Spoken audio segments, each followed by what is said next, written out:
एक एस्पिरेंट है जिनका नाम दिव्या है। उन्होंने लिखा है कि भैया मेरा 89 मार्क्स था और ये सेकेंड अटेम्प्ट था, नहीं हुआ, आपसे कैसे बात करें। एक और एस्पिरेंट हैं जिनका नाम है आई एम अभिषेक। उनका लिखना है कि भैया मैं 86 पाया, सी सैट अच्छा था, लिस्ट में नाम नहीं, मेरा 4th अटेम्प्ट था, मैं समझ में नहीं आ रहा मैं क्या करूं। एक एस्पिरेंट हैं कोमल। उनका कहना है कि भैया मैं डिप्रेशन में हूं, मैं समझ में नहीं आ रहा सिचुएशन को कैसे हैंडल करूं। दोस्तों वीडियो को पूरा देखिएगा, मैंने एक सोल्यूशन निकाला है आपके लिए। ये एक प्रूवन स्ट्रैटेजी है। Believe me, it has worked for me, it has worked for many in the past, it will work for you. मुझे पता है कि अभी सिचुएशन कैसी है।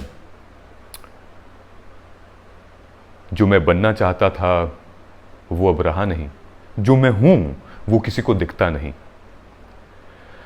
मेरा ये मैसेज उन सारे एस्पिरेंट्स के लिए जो कि सीरियसली तैयारी कर रहे थे यूपीएससी 2024 के प्रीलिम्स के लिए, पूरी जर्नी के लिए, चाहे वो फर्स्ट अटेम्प्ट हो, लास्ट अटेम्प्ट हो या फिर वो एक रिपीट अटेम्प्ट दे रहे हों। अगर ये वीडियो एक अनसीरियस एस्पिरेंट, नॉन सीरियस एस्पिरेंट्स के पास गई है तो प्लीज आप इसको उस ग्रुप में शेयर करिएगा जो लोग शिद्दत से इस एग्जाम की तैयारी कर रहे थे पिछले 1 साल से।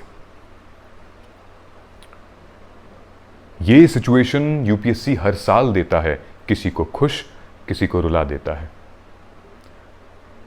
कल रात बड़ी कातिलाना होगी, सो गए थे आप, नींद आई थी, अभी भी लगता है आंखें चढ़ी चढ़ी हैं, एक बोझ है सीने में, किताब को देखने का मन नहीं कर रहा। हालांकि रियलिटी पता है, किताब के पास जाने का मन नहीं कर रहा, किसी से बात करने का मन नहीं कर रहा।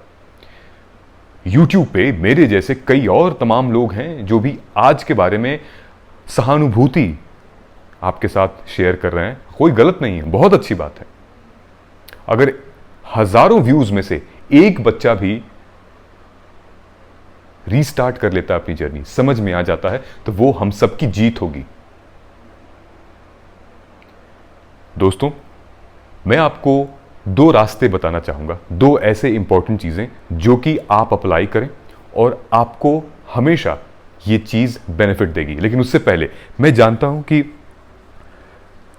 आप इस प्रिपरेशन में बहुत सफल होना चाहते थे और आगे बढ़ना चाहते थे।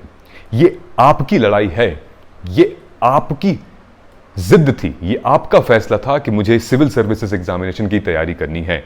ये आपका अपना डिसीजन था। जब खुजली हमें हुई है तो मिटाने भी हमें ही पड़ेगी। इस खुजली के लिए, इस सपने के लिए जो सैक्रिफाइसेस थे वो हमें ही करने पड़ेंगे। ये हमारा दर्द है, हमें सहना पड़ेगा। बहुत सालों पहले एक शिल्पकार के पास एक बड़ा लकड़ी का जत्था जाता है। वो इतना बड़ा विशाल लकड़ी, वो कहता है कि मुझे एक सुंदर आकार दे दो ताकि लोग मुझे माला पहनाएं, टीका लगाएं और एक मेरे को रख दें किसी शोरूम में, म्यूजियम में, ताकि लोग मुझे आके और फोटो खींचें, सेल्फी खींचें मेरे साथ। शिल्पकार कहता है ठीक है, अगर आप कहते हैं तो हम तैयार हैं। शिल्पकार अपना टूल निकालता है, अपने एक से एक औजार निकालता है और शुरू करता है नक्काशी देना, सिलवटें बनाना, एक डिजाइन देना।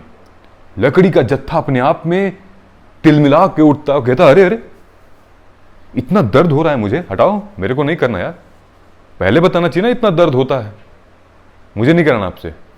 शिल्पकार कहता है बस हो गया, सपने इतने बड़े और सैक्रिफाइसेस के नाम पे आप रण छोड़ने की बात करते हैं।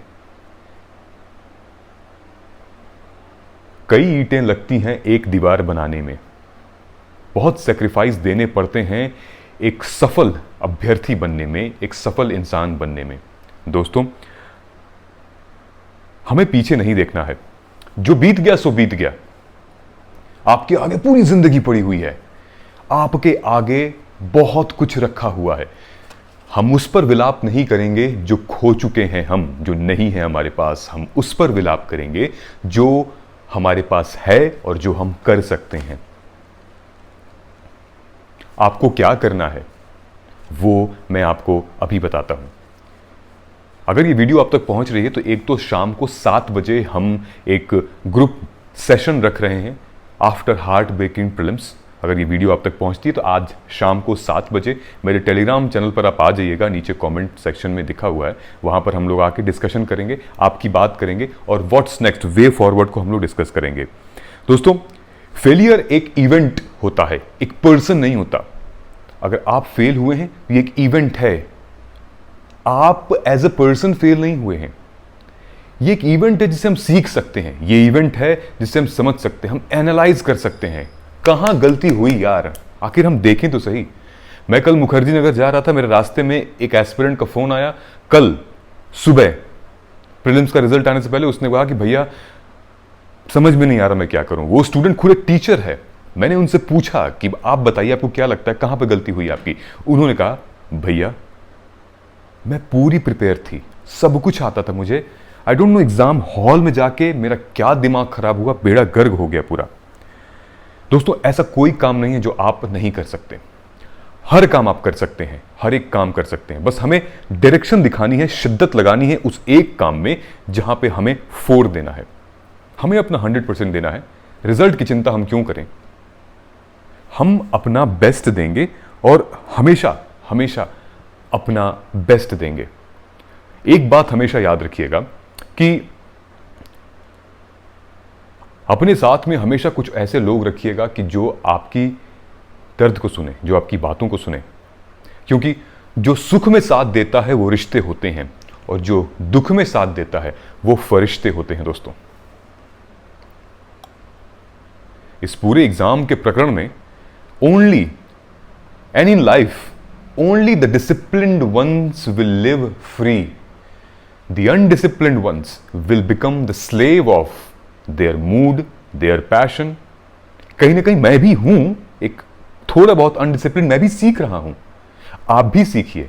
The moment you will become disciplined you will be free from the life. You will not be the slave of your mood.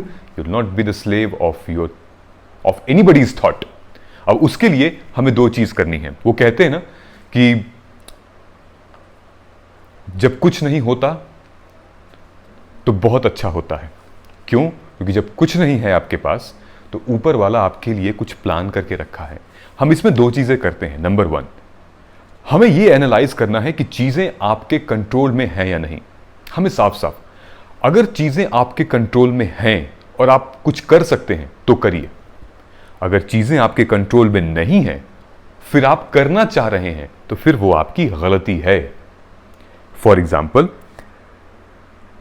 कोई भी चीज अगर आपके कंट्रोल में हो, आपकी प्रिपरेशन आपके कंट्रोल में है, आपका नोट मेकिंग आपके कंट्रोल में है, आपका एनालिसिस आपके कंट्रोल में है, आप करिए। जो चीज नहीं है आपके कंट्रोल में और वो आप करना चाह रहे हैं, तो फिर हमें डिप्रेशन होगा, फिर हमें एंजाइटी आएगी। जो चीज हमारे कंट्रोल में नहीं है वो है दूसरों का ओपिनियन। जो चीज हमारे कंट्रोल में नहीं है वो है दूसरों का क्रिटिक, दूसरों की बातें। वो हमारे कंट्रोल में नहीं है, हम बस अपना पर्सपेक्टिव चेंज कर सकते हैं। So, the solution is, if you have a problem and if you can fix it, then do something about it. Second, if you have a problem, if you can't do something about it, then change your perspective, because आप सब कुछ लोगों का perspective नहीं change कर सकते, लोगों के मुंह में जबान नहीं दे सकते। बोलने दीजिए लोग जो बोल रहे हैं, अपना पर्सपेक्टिव चेंज करिए। इसी नोट पे मैं आप सभी को यही कहना चाहता हूं कि आप एनालाइज करिए अपनी सिचुएशंस को, कहां गलती हो गई ऑब्जर्व करिए और हो सके तो फरिश्ता ढूंढने की कोशिश करिए जो बुरे वक्त में आपका साथ दे। Thank you so much. जय हिंद।